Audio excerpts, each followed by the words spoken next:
Fatalo fato wa tamual nei fo itula mai pia ai usima il fafonga. Ufamaunia inel kapinetal to finga failau tusio kolone tikiri. Mole komisio tangata faingalo ngale malo le pisasi. Eto o iva natal sanga ile avanole nei peitai. Ole fionga tikiri na fa au umai malona master's degree. Ile business administration lu oluatasi. Maili University of Newcastle Australia. Olo ia umia fo ile Bachelor of Arts in Management. Economics, Mali, Public Administration, Maile University of Pacifica isaute. Na amatanga lue maile sunga tikiri le pisasi, tu sai malfata usanga. Masi itia lona tulanga ngalu mtanga luengo tinamt mai ta imanga fsotai, ile luafe malevalu eva ayale tu ole pulenga. Maile luafe sfulu ile luafe sfulu valu, sanga lue ile pulenga ole vai, my Human Resource Advisor, mafasolo ilava, ina tofia mapule o le Authorities Corporate Services. E tofia i neolo ngalue whaapitoa mō malo au whaatasi, i le itu ana pol kalamito si umanga i le Pacific Office i a pia. Ua whaase fulu tau sanga o le soifua tikiri, ua whaipoipo me le fio anga o la lomanu a le ipata ma vaitoloa. O le tūlanga tofi leo le CEO whailau tusi o le komisi, na whaatatia ese i le lua o sfulima, aina toe whaatu mai e le kapeneta, i le lua o lua o se vaenga o na fuafua ngā lua alu mamau, i le atina ino tangata whai ngā luenga le malo. Ua whamauni ai fo il kapeneta le tofinga o le ofisa sili, o le mtanga luenga o tiute matupe maua le vai aso nei, o le aso lulu ai vau mati intu ina atua il whautuanga le komiti, na whaati noa le whaatal noanga, o le ava noa le ofisa sili o pulenga o le mtanga luenga o tiute mtupe maua, le tofia, o le fionga fonoti tala i tupulia taefu e avea ma ofisa silion tanga luenga mo le tolu tausanga. O fonoti sa mai tauina totoa le komiti o na ngava ama tomai. Malona sila fia i vaenga tu pito o le ngā luenga fa ofisa silion tanga luenga. O silia malus fulu tausanga o ngā lue fonti tanga luenga o tiute mtupe maua talu maililua o tolu. Na tofia avea masui ofisa sili lu o sfuluono.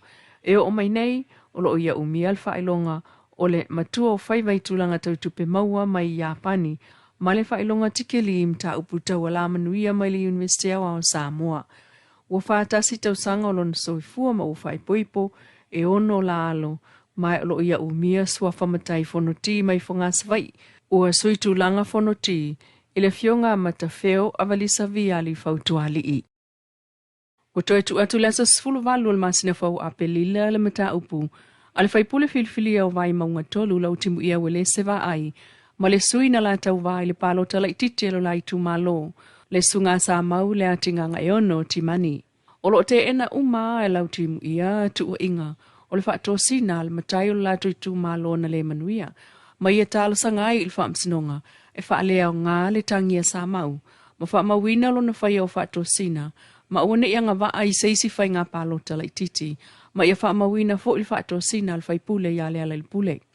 O tua ia lea lai pule lo na ave o le selauta la, ilia solus fulu fe puali ia laloa T. Baker, ma le selauta la ia masanga kena o vai vase, ma le wha moe ave ai palo ta mo sa mau. Ai, o lo tua ia fui mono, ilo na ave lima selauta la ili si tangata mo le mafu angala vai tasi, il mota o pete sa isongi lea so lua o fe puali lua o lua tolu. Mai sa ave fo i tāma whai tangata palota ili aso lava lea.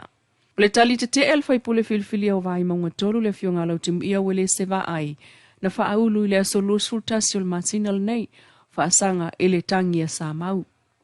Mai olo angi ai sua fo sui o le HRPP, e au fiai fui mono teo, ma le ala ili pule rimoni.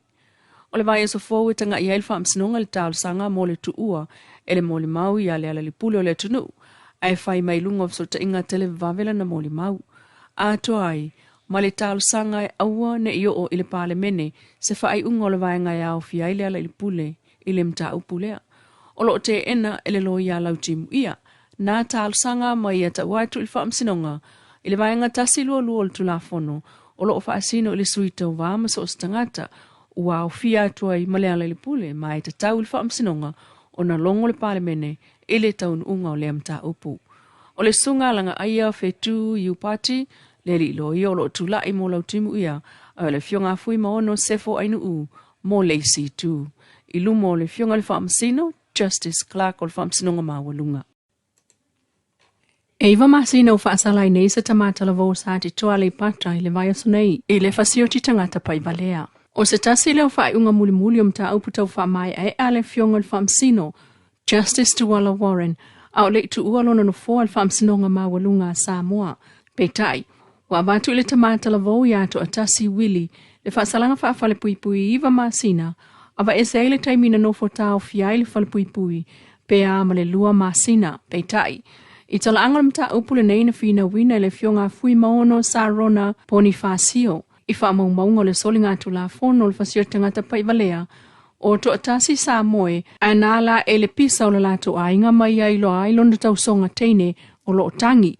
Wha pēna tau mawhai se tasi o tau a inga e wha malo sia a le manuia matango ai tu ilo na ngutu matoto ai. O inana o soai le ita o to atasi malu ai lo le fale o lona tau songa o tu a ia mawhepa ili mai. Na pa ulo na tau songa ilalo i le fola si mama sawa vau foi e o lato tau a inga ai sa vali e se iloa to atasi. Na avatul tau songa tama lea il falma e tonga fiti manu anga onga o lona ulu. Ai o le lima aso mulmuliane e ta uatu ua maliu. Le tau songa ile aso sful lima o aperila lua olu atasi ile falma e o le tupua tam se seme o le matotua. Na faiso su enga leo tau fiai to atasi mamoli ai loa ile fasioti tangata. I to launga, Justice Tuala Warren ananafi, sa suili molianga leo mal fasioti tangata fa moina, il fasioti tangata pa ivalea, masa ioe fo iai to atasi. E te lei tūle leo le tamata la vauna to lau. E au fiai os tangata inga lue, tau si ainga lo to alofa, taimi mua wa moli ai sa soli tu la fono, sa le leila na ngā ruenga mfa pe foi, ona iei fa maunga o lona tangata fa maoni ma le lei. O faile to alua mal whana we to wha. Sa wha asala i le nuu, ma i oilo na molianga. Le tua leo na talo sanga e amata le fuaina o le wha asalanga mai le walu tau sanga wha whale pui. Aina talo sanga le loi ato tansi e amata i le tolu tau sanga. Sa wha atino fo ile i fonga e lona ainga. Peita isa le Italia, ma toi alu fo ile i fonga mulmuliane ai ma toi Italia ai. Wawa sea malava na ai tu le lei, mai le wha asalanga wha whale pui.